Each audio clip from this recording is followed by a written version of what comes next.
Before diving into this incredible story, remember to subscribe to the channel and turn on notifications. Here, every story has something to say, and you won't want to miss a single one. Rain fell in fine drops on the glistening cobblestones of a small street in Riverview, a quiet town where everyone knew everyone else. Clara Thompson, a woman in her 40s with a gentle face marked by years of hard work, was returning home from a long day at the hospital where she worked as a nurse.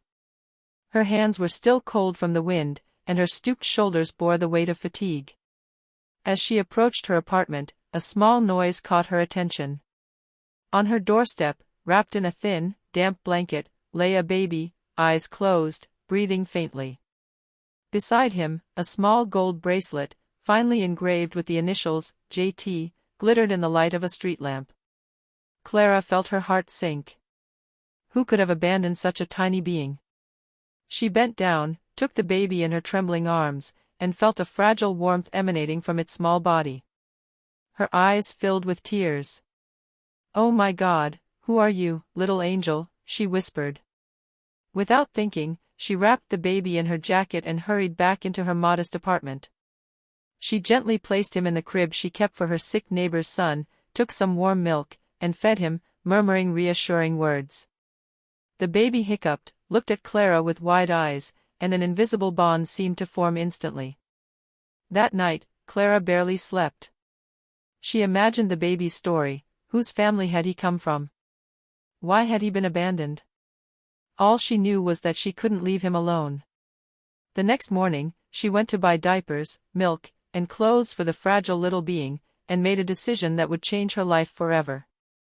She named the baby Ethan, a simple yet hopeful name, and silently vowed to protect him, love him, and give him a better life, no matter the obstacles.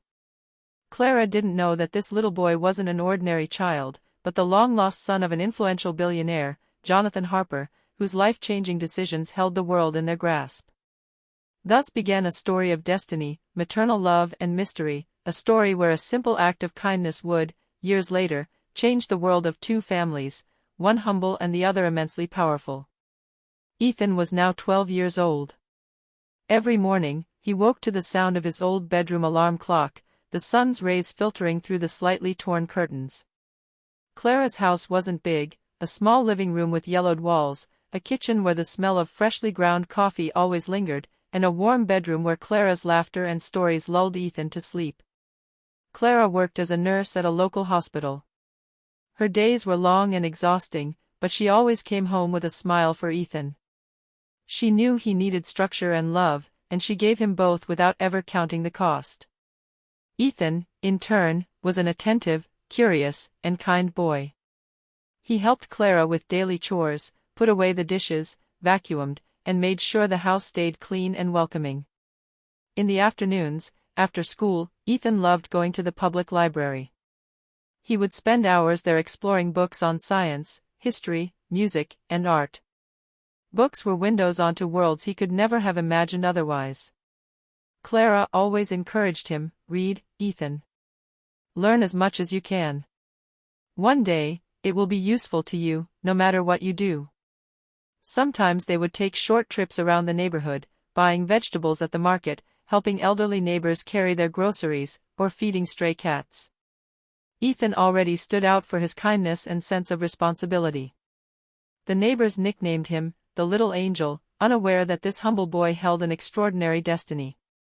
Despite their simple life, Clara made sure Ethan had happy memories. On winter evenings, they would sit by the stove, hot drinks in hand, and invent stories in which Ethan was always the hero.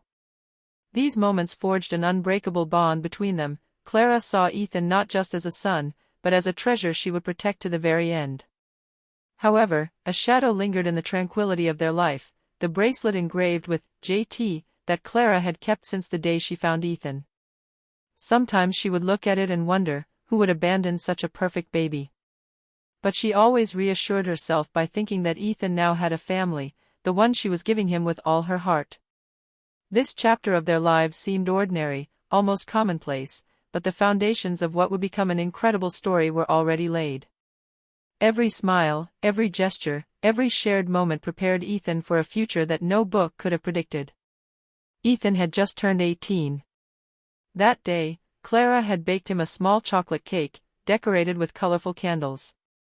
Nothing fancy, but everything was made with love. They laughed together, talking about Ethan's future plans, university, his ambitions, and his dreams of seeing the world. A few days later, an unusual letter arrived at their door. The paper was thick, official, and bore the gold seal of Harper Industries, a name that, until then, had never meant anything to them. Clara felt a shiver of unease as she handed the envelope to Ethan. "What is it?" he asked, intrigued. Ethan opened the letter carefully. Inside, a simple, formal missive explained that Jonathan Harper, an American billionaire, had been searching for his missing son for years. The letter detailed the mysterious circumstances of the baby's abandonment, a baby found with a bracelet engraved JT, and indicated that there was a strong possibility that Ethan was that son. Clara felt her heart stop. She read and reread the letter, unable to believe what she saw. Her son, the boy she had raised with love and patience, could be the heir to one of the richest and most influential families in the country. "Mom, is that true?" asked Ethan, his eyes filled with disbelief. Clara shook her head, her throat tight.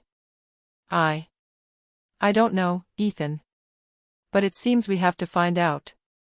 A few weeks later, Jonathan Harper invited Clara and Ethan to his vast estate, a mansion surrounded by lush gardens and sparkling fountains.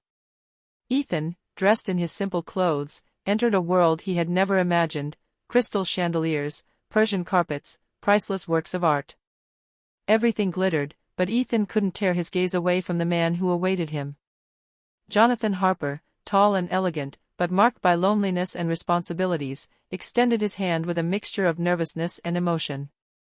"Ethan, if you are truly my son, I want you to know that I have searched every day of my life to find you." Ethan hesitated, unable to fully understand. Emotions surged through him: curiosity, confusion, excitement, and fear. He had always believed that his life with Clara was all he needed. But now, a whole world of possibilities, and responsibilities, lay before him. Clara, her heart heavy but confident, hugged Ethan. "No matter what you decide, Ethan, I'll always be there for you." That day, Ethan realized his life had just changed forever. The simple, happy boy he had once been was now facing an incredible destiny.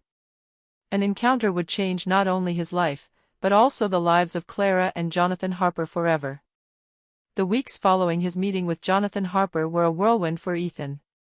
Each day, he discovered a new aspect of this luxurious world that was previously unknown to him. From limousines to vast gardens, from rooms filled with rare books to boardrooms where multi-million-dollar financial decisions were made, everything seemed unreal. Yet, despite this material abundance, Ethan felt a void that no amount of wealth could fill.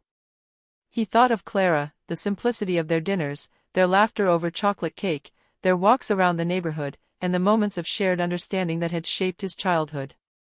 He loved this world, but he wasn't sure he could find his true home there.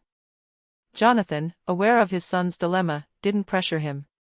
He simply encouraged him to observe, learn, and decide for himself. One evening, after a long day spent visiting Harper Industries' international subsidiaries, Ethan and Jonathan found themselves on the mansion's terrace, overlooking the illuminated city. "Ethan," Jonathan began hesitantly, "I don't want you to feel obligated to stay here. What I want is for you to choose what's best for you." Ethan gazed at the twinkling lights in the distance, then thought of Clara, asleep in their small apartment, perhaps already preparing dinner for him the next day. A familiar warmth washed over him. "Dad. I want to discover this world, but I don't want to lose what I have with Mom." Jonathan smiled. "So you don't have to choose. You can live in both worlds. Learn here, grow up here, but keep what you've always had with Clara." With this consent, Ethan began an intensive apprenticeship in finance, management, and business, all while continuing to visit his hometown. He worked in small local businesses, helped his neighbors, and continued to study with the same passion he had always possessed. He discovered that he could combine the two worlds, the wisdom of the heart and the efficiency of the business world. Despite temptations and material advantages, Ethan remained true to his values. He refused extravagant luxury clothing, preferred genuine interactions to social gatherings, and always made time for the simple activities he shared with Clara. Through this choice, Ethan understood that his true wealth lay neither in gold nor possessions, but in love, loyalty, and the balance between two worlds. This was the first important lesson of his new life. Power could be impressive, but the heart remained the true strength. At 25, Ethan had found an impressive balance between the two worlds that had shaped him. Thanks to his intelligence, curiosity, and humble nature, he quickly earned the respect of Harper Industries executives. But it wasn't just his expertise that impressed, it was his ability to understand the needs of others, to listen before judging, and to treat every person with dignity, whether employee or CEO. One particular project captured his attention. Ethan proposed an innovative initiative that combined technology and social impact. The idea was simple yet revolutionary: to use Harper Industries' resources and global reach to develop educational and technological programs in underserved neighborhoods, including his own hometown. Jonathan Harper watched his son with pride. "You see, Ethan, you've always had this gift," he often said. "Not only to succeed, but to succeed while remaining true to yourself." Ethan spent months planning, persuading, and coordinating the teams. He visited schools, met with teachers and parents, and ensured that the project addressed real needs. For him, it wasn't just about money or prestige, he wanted to create a lasting impact. Then came the day of the grand reception at Harper Manor, organized to celebrate the project's launch. The room was filled with financiers, journalists, and world leaders. The chandeliers glittered, the glasses clinked, and all eyes were on the young man who had just entered. Ethan, unassuming in his simple yet elegant suit, walked forward confidently. "Ladies and gentlemen," he began, his voice calm but firm, "I am honored to present our new project. But first, I would like to pay tribute to someone without whom I wouldn't be here." He turned to Clara, who stood at the back of the room, moved and surprised. "My adoptive mother, Clara Thompson. She taught me what courage, compassion, and unconditional love truly mean." The room erupted in applause. Clara, with tears in her eyes, then understood that the boy she had found abandoned in the rain had become a young man capable of transforming the world. From that moment on, Ethan's reputation changed. He became not only the heir to Harper Industries, but also a bridge between the rich and the poor, a symbol of success guided by values and humanity. A fulfilled Jonathan Harper learned to appreciate Clara's quiet strength, the one who had raised Ethan with patience, courage, and love, and who had shaped the extraordinary man he had become. Ethan's destiny, which had begun in the cold rain of a small street, was now bright and full of possibilities. And at the heart of this story remained an unbreakable bond, that of a mother and her son, ready to change the world together.